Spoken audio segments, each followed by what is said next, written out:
Las Vegas hosts the richest off-road race in the world.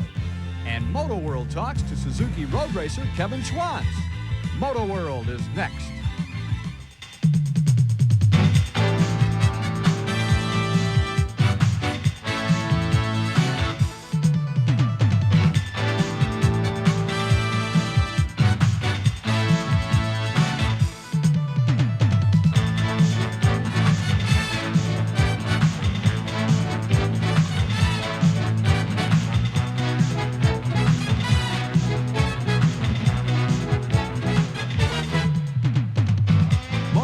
Is brought to you by Coors, the beer with a difference worth tasting. Coors is the one. Honda motorcycles and all-terrain vehicles. Honda, follow the leader. Nissan, who invites you to test drive the new Go Anywhere Nissan Pathfinder at your Nissan dealer now. Fram Autolite, the oil filters and Autolite 1987 quad runners. Right on, Suzuki. And by Castrol, motor oil engineered for today's smaller, higher revving engines.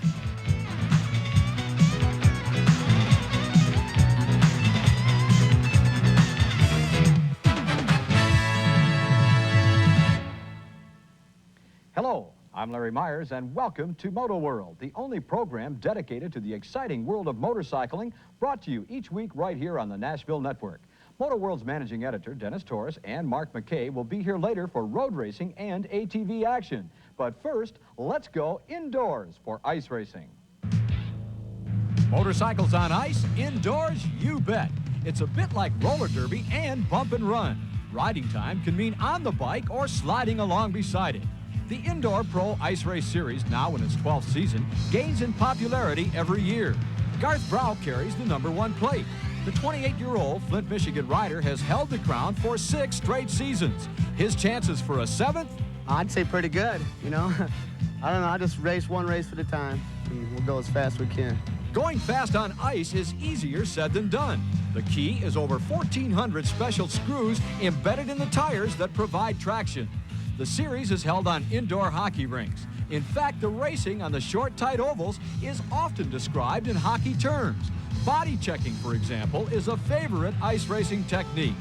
Brow, a master at avoiding crashes and sliding bikes, had nowhere to go in this heat race confrontation.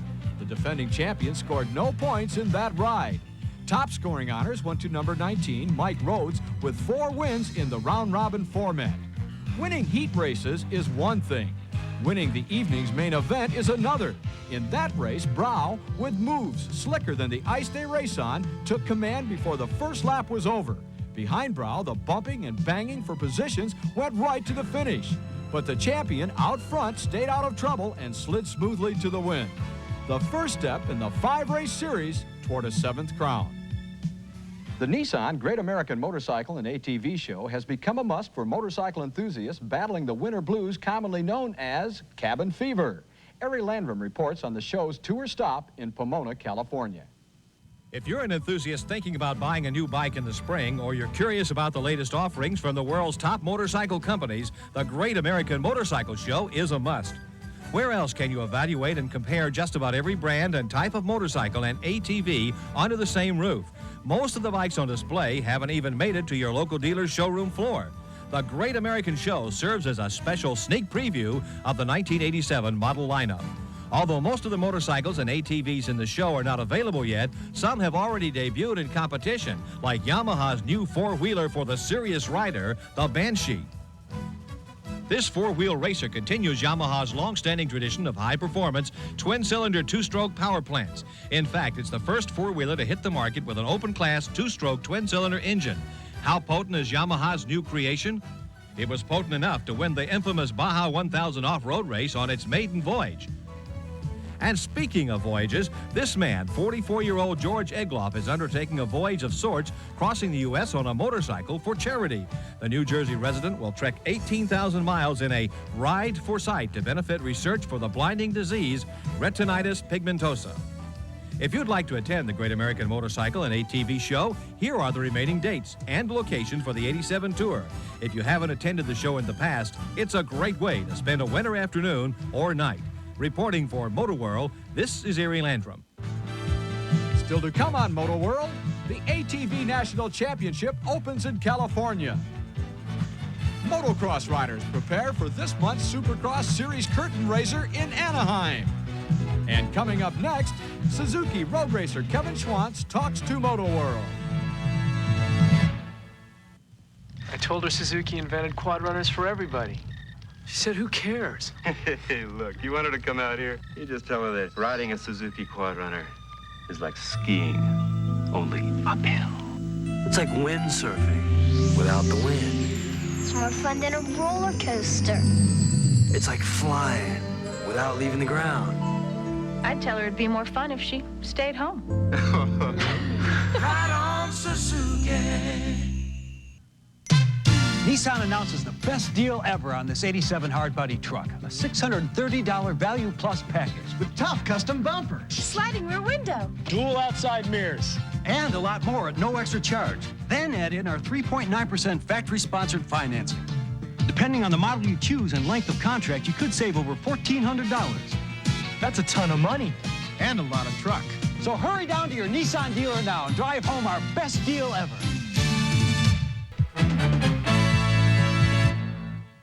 MotoWorld's managing editor, Dennis Torres, joins us now with a look at one of America's most promising young road racers.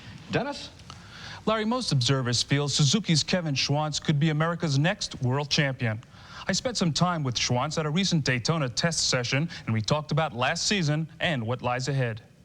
I guess the first big test was the first national here in 1985 at Daytona, when I came here on a GS 700 and wasn't even expected to qualify in the top 10, and managed to qualify third right in the middle of the front row. That was, I think, the first time I realized that I was going to be able to do good as a road racer, and that the stuff I'd done before wasn't just all luck. The meteoric rise of Kevin Schwantz has nothing to do with luck. The formula for success thus far has been a combination of determination and the natural ability to ride a motorcycle very fast. I don't ride like everyone else does. I ride a little different. My style's a little bit different.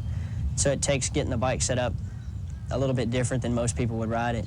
And I think that's my biggest problem right now is being able to go and get on a strange bike and be able to set it up and in 2 or 3 days be going as fast as I can, be 100% on the bike.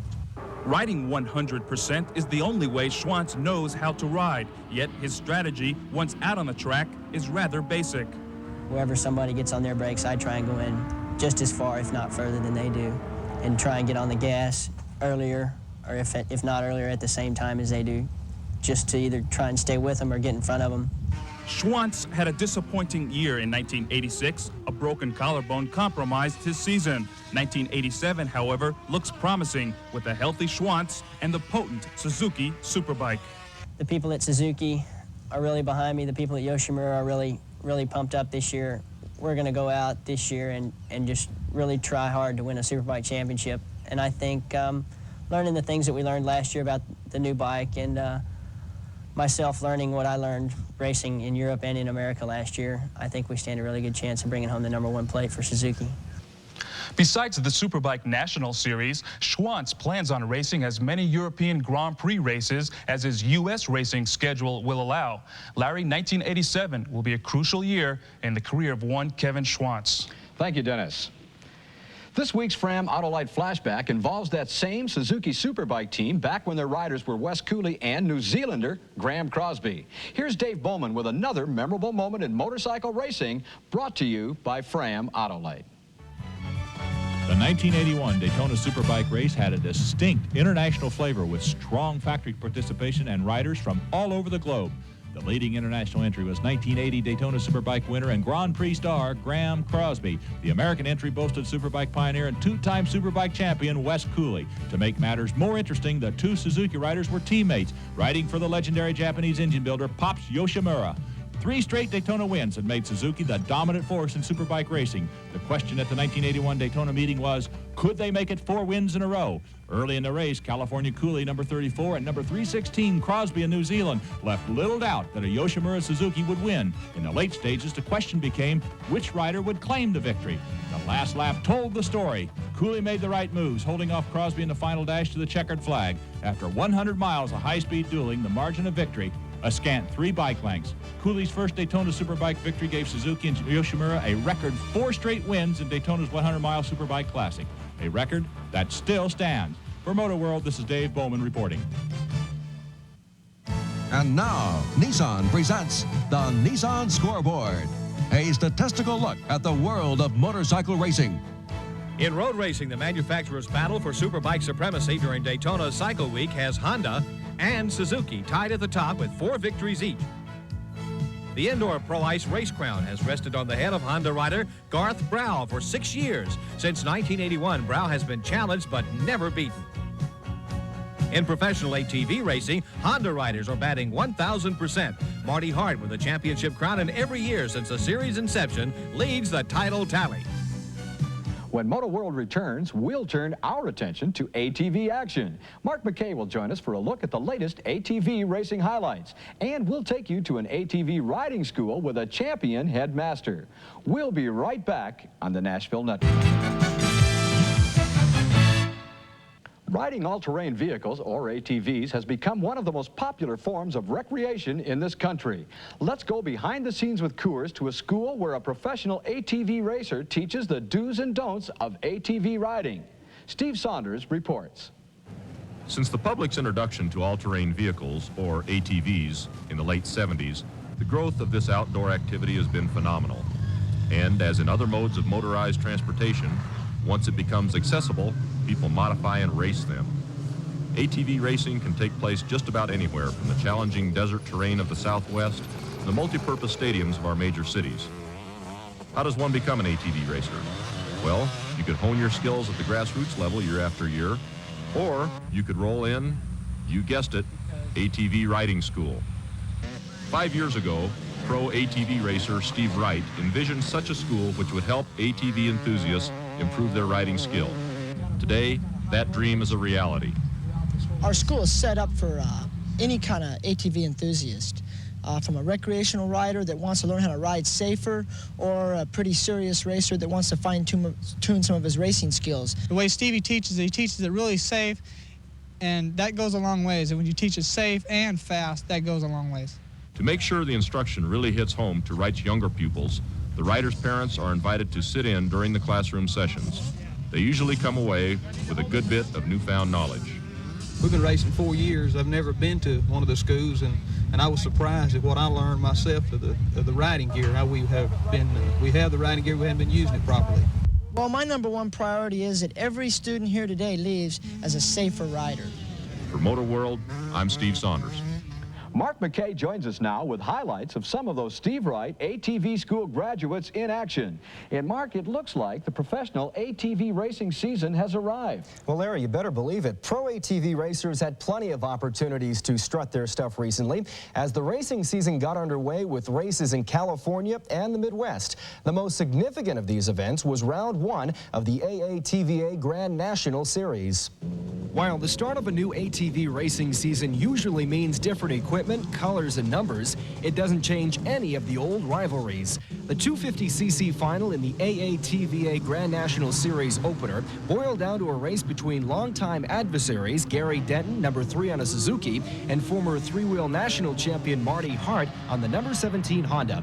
Hart, a guest instructor at Steve Wright's ATV school, may have to go back to class. This close encounter with the hay bales on the final lap cost him a shot at the win. With Hart tied up, Denton was left all alone to celebrate his victory. The next night, ATV riders were back in action on a smaller, tighter stadium track for the opening round of Mickey Thompson's Off-Road Grand Prix Series. Action in the 250cc final saw Suzuki-mounted Don Turk, #24, holding off national champion Rodney Gentry, #6.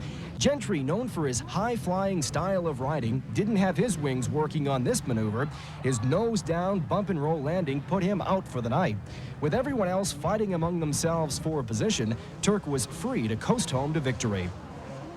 ATVs race everywhere else, so why not on ice? All you do is add 3,000 special studs to the tires for traction, and you're on your way. Racing on the tight confines of an indoor hockey rink may not seem like fun, but it's a real crowd pleaser. Bumping, banging, and body English are the keys. On this night, #44 Dave Knapp was the first to the checkered flag.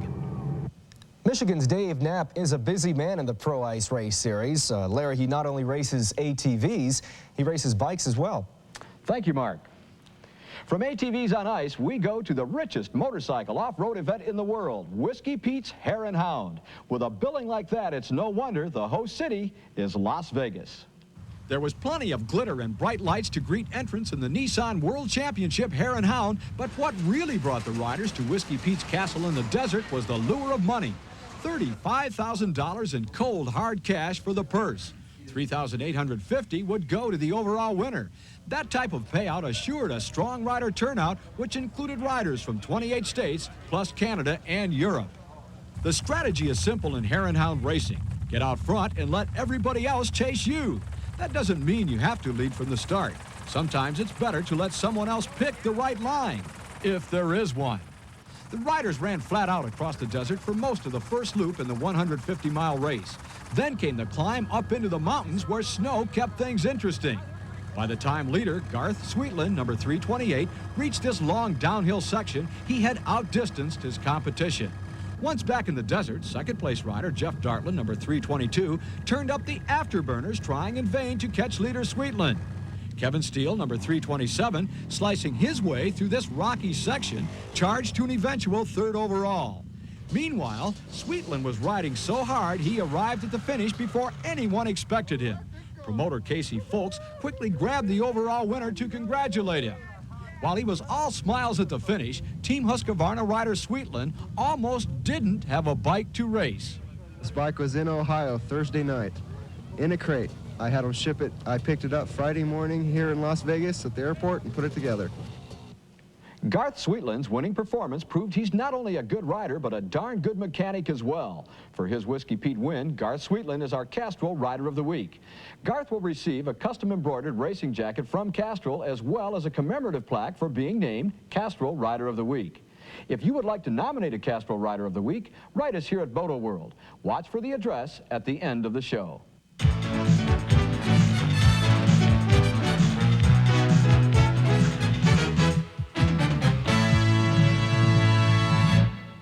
Laguna Seca Raceway, home of the most important Formula One Grand Prix race in the United States. The Nissan 200 is a must for America's top riders and those competing in World Championship competition.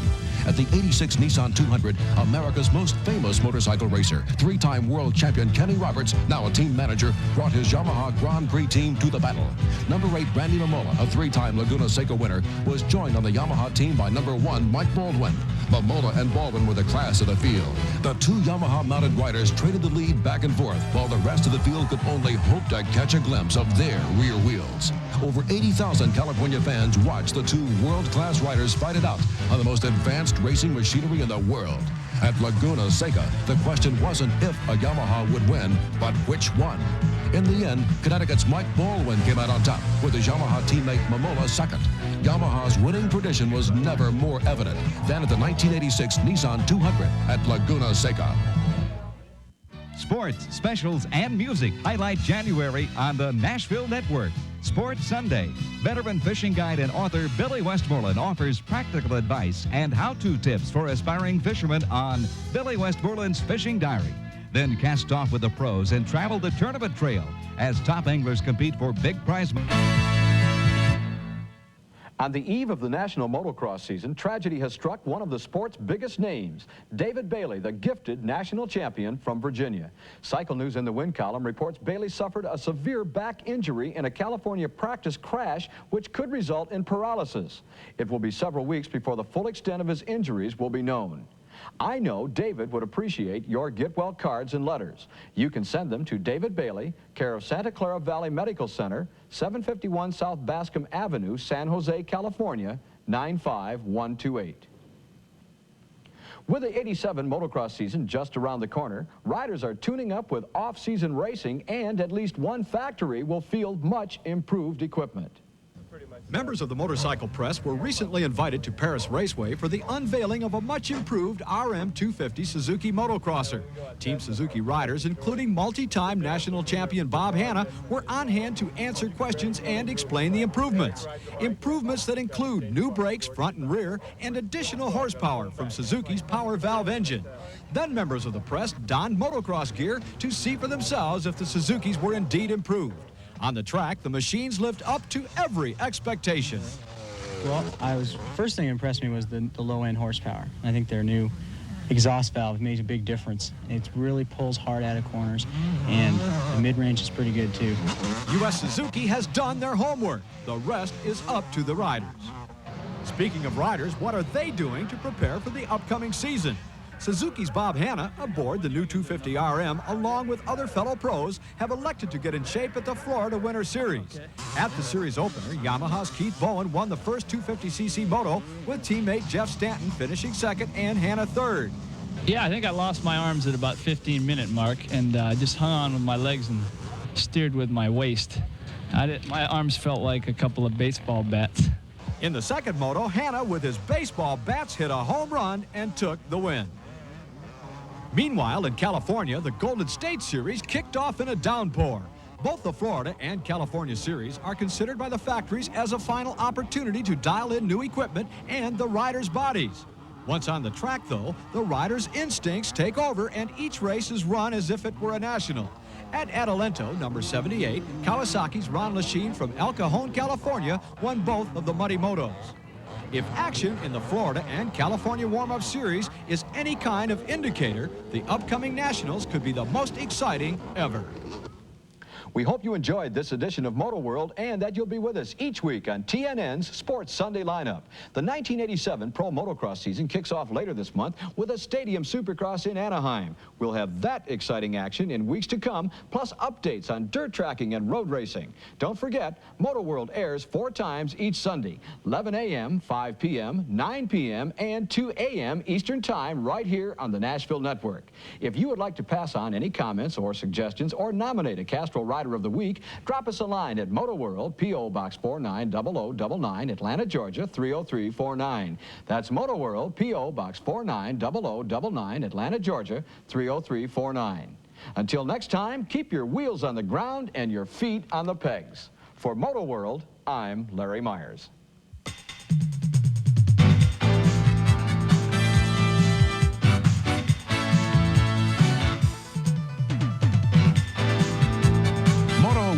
Has been brought to you by Coors, the beer with a difference worth tasting. Coors is the one.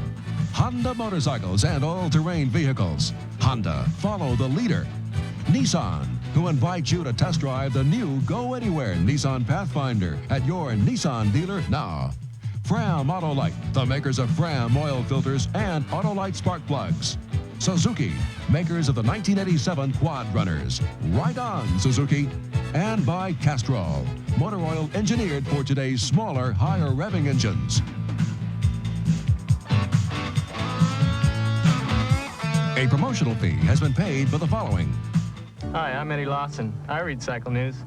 I like seeing my name in the paper. To subscribe to Cycle News at half the retail price, call toll-free